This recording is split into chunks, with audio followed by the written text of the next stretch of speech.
let me tell you, he's done a wonderful job, Dr. Tat Ming. And in fact, I'm not very surprised to know that even Singapore is facing a similar problem of AMR.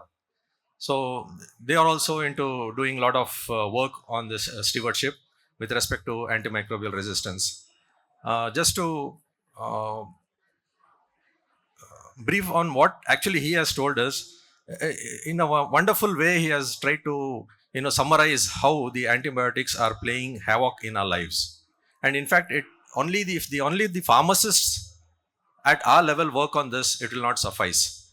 In fact, in India, all the pharmacists are behind this, trying to educate the people with respect to misuse of antibiotics. In fact, you will not believe me, just one day before coming here, we raided 4 medical stores and conducted trial purchases, asking the pharmacist there to orally to give antibiotics, and he has easily dispensed it. Okay, now the process follows. So this is a pandemic in itself in India, where the regulators are finding it very, very tough to regulate the sale of antibiotics. So this is going to be probably the biggest pandemic, if at all, in the coming years, if we don't act. So the doctors and pharmacists here is a key factor that we need to understand this whole issue and try to act on this. I think our interaction with the doctors, and doctors will have their own congresses and all their scientific sessions, and we pharmacists are having our own scientific sessions.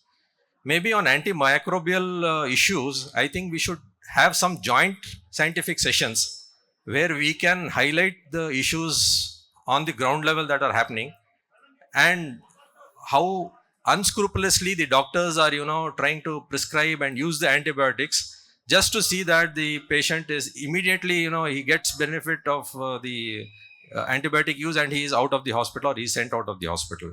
The target should not be that.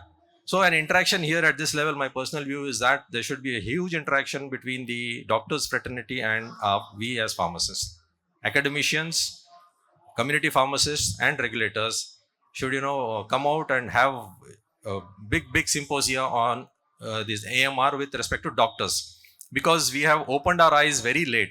In India also we have opened our eyes very late, and off late from past 6 months only, AMR is being projected as one of the biggest issues that are going to be snowballed into the coming future.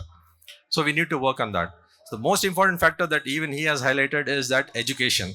So educating here the pharmacist, his role, educating the doctor here and his role in using the antibiotics, and the patients themselves, where they also should be aware that what is going to happen if they unnecessarily or unscrupulously try to use or misuse the antibiotics. So wonderful presentation. Thank you so much.